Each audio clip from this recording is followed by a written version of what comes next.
जय हिंद dear students and friends, कैसे हैं आप सभी लोग। उम्मीद करता हूँ आप सभी लोग अच्छे होंगे। आज फिर से मैं एक नई शॉर्ट नोट्स लेकर के आया हूँ और ये बहुत ही ज़्यादा आईएमपी शॉर्ट नोट है, यानी कि काफ़ी ज़्यादा इंपॉर्टेंट है। यह एक बार नहीं, दो बार नहीं, बल्कि तीन बार एचएससी गुजरात बोर्ड के एग्ज़ाम में पूछी जा चुकी है। और ये बहुत ही इंटरेस्टिंग शॉर्ट नोट है, पढ़ने बहुत ही मज़ा आने वाला है, जो कि चैप्टर नंबर 4 से लिया गया है, जिसका नाम है दी एडजस्टमेंट। इस शॉर्ट नोट का टाइटल है नानाज लव फॉर नानी, नाना का प्यार नानी के लिए, या फिर ये दूसरे शब्दों में भी पूछा जा चुका है, जैसे कि बॉन्डिंग बिटवीन नाना एंड नानी, नाना और नानी के बीच का बंधन। सो फ्रेंड्स, बिना डिले किए हुए चलिए शॉर्ट नोट स्टार्ट करते हैं हम। बॉन्डिंग बिटवीन नाना एंड नानी, नाना और नानी के बीच का बंधन, या फिर नानाज लव फॉर नानी, नाना का प्यार नानी के लिए। यह मार्च 2020, अगस्त 2020 और मई 2021 के अंदर ऑलरेडी आ चुका है।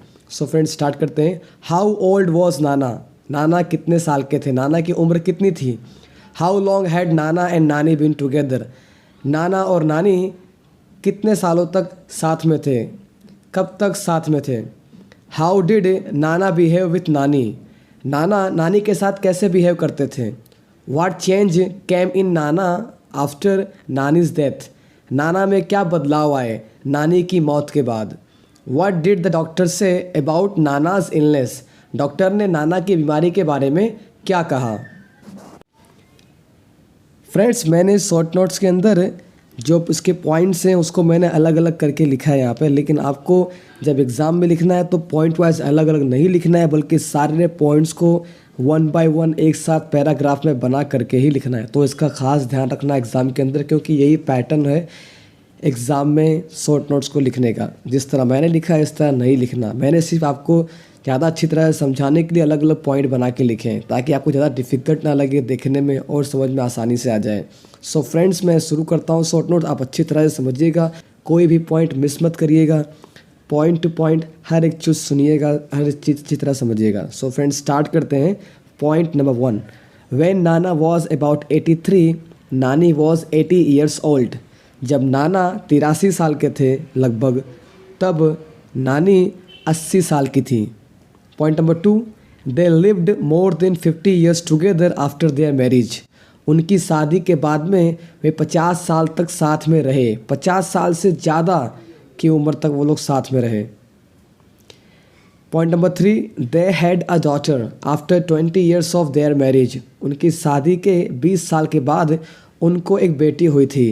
Point number 4, their son in law married with other lady, therefore nani brought her daughter and grandsons at her home, their son in law married with other lady, उनका दामाद ने एक दूसरी लड़की से शादी कर लिया। देयरफॉर, इसलिए नानी ब्रॉट हर डॉटर, इसलिए नानी ने अपनी बेटी को लेकर के आ गई, एंड ग्रैंडसन्स, और अपने पोतों को लेकर के आ गई, एट हर होम, अपने घर पे, क्योंकि उसके दामाद ने दूसरी लड़की से शादी कर लिया था, इसलिए नानी अपनी बेटी और अपने नातियों को साथ में लेकर के अपने घर पर आ गई।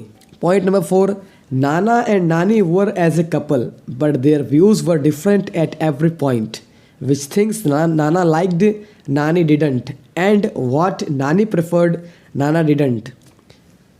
Nana and Nani were as a couple. नाना और नानी एक कपल के रूप में थे, वो तो थे रियल में husband and wife, but their views were different at every point, लेकिन उनके विचार, उनके नज़रिए हर एक पॉइंट पर, हर एक चीज़ में अलग अलग थे। मतलब कि उनके विचार काफ़ी अलग थे, डिफरेंट थे, एक दूसरे से बिल्कुल ही मेल नहीं खाते थे। विच थिंग्स, जो चीज़ें नाना लाइक्ड, नाना पसंद करते थे, नानी डिडंट, वो नानी पसंद नहीं करती थी। एंड व्हाट नानी प्रेफर्ड, और जो चीज़ें नानी पसंद करती थी, नानी प्रेफर करती थी, नाना डिडंट, वो चीज़ें नाना को पसंद नहीं थी। यानी कि जो चीज़ नाना पसंद करते थे वो नानी को पसंद नहीं था, तो नानी को पसंद था वो नाना को पसंद नहीं था। मतलब कि दोनों की पसंद और नापसंद एकदम अलग थलग थी, फिर भी वो लोग एक हस्बैंड एंड वाइफ थे और साथ में रह रहे थे। Point number 6, after nani's death nana's behaviour got changed, though he quarrelled with her throughout his life, he became alone after nani's death. After nani's death, नानी की मौत के बाद, नानी के दुनिया से चले जाने के बाद, नानाज बिहेवियर गॉट चेंज, नाना का बिहेवियर, नाना का बर्ताव चेंज हो गया, बदल गया। Though he quarrelled with her throughout his life, हालांकि वे लड़े विथ हर, उनसे यानी कि उनकी बीवी से, थ्रू आउट हिज लाइफ, अपनी पूरी ज़िंदगी भर। ही became alone after nani's death, लेकिन वो नानी की डेथ के बाद अकेले हो गए। हालांकि ज़िंदगी भर उन्होंने क्या किया था, लड़ाई ही की थी अपनी बीवी के साथ में, नानी के साथ में मतलब। लेकिन जब उनकी बीवी चली गई, नानी चली गई दुनिया से, तो वो एकदम अकेले हो गए। पॉइंट नंबर 7 देखते हैं। ही मिस्ड नानी अलॉट, वो नानी को बहुत मिस करते थे। The whole day he stayed in the same room, पूरा दिन भर वो एक ही कमरे में रहते थे, वो उसी कमरे में रहते थे। कौन सी कमरे में? जहाँ नानी रहती थी। He spoke in the tone of नानी, वह नानी की आवाज़ में बात करते थे, नानी की तरह बात करते थे। He lived, ate and behaved like नानी, वो खाते थे, वो जीते थे और बिहेव करते थे नानी की तरह। यानी कि अब नानी के जाने के बाद नानी की आत्मा उनके अंदर घुस गई हो, इस तरह से वो बिहेव करते थे। हालांकि घुसी नहीं थी, लेकिन एकदम नानी की तरह वो रहने लगे थे, नानी की तरह रहते थे, नानी की तरह खाते थे, नानी की तरह बिहेव करते थे। ही वोर नानीज बिलोंगिंग्स, टुक नानीज cough syrup and didn't even get his hair cut. अब वो क्या क्या करते थे? ही वोर नानीज बिलोंगिंग्स, वो नानी के चीज़ें पहनते थे, मतलब कि नानी के कपड़े, नानी के जो अदर पहनने की चीज़ें, वो सब चीज़ें पहनते थे। टुक नानीज कप सिरप, और नानी की जो कफ की सिरप थी, खांसी की सिरप थी, वो पीते थे। And didn't even get his hair cut, और यहाँ तक कि बाल पे नहीं कटवाते थे, जैसे औरतें बाल नहीं कटवाती हैं, तो नानी बाल कटवाती नहीं थी, इसलिए वो भी बाल नहीं कटवाते थे अब नानी के इस दुनिया से चले जाने के बाद। Point number 8।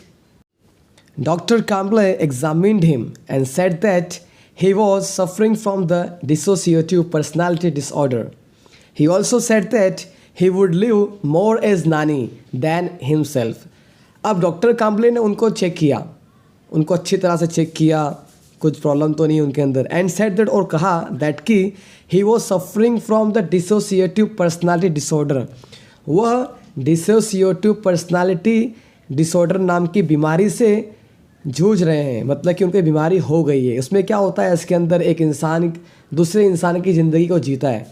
He also said that, doctor साहब ने यह भी कहा कि he would live more as नानी दैन हिमसेल्फ, कि वह काफ़ी ज़्यादा जिएंगे नानी के रूप में बजाय के खुद। यानी कि अगर वो नानी बन करके जिएंगे तो काफ़ी ज़्यादा उम्र तक जी जाएंगे, काफ़ी ज़्यादा साल जी सकते हैं।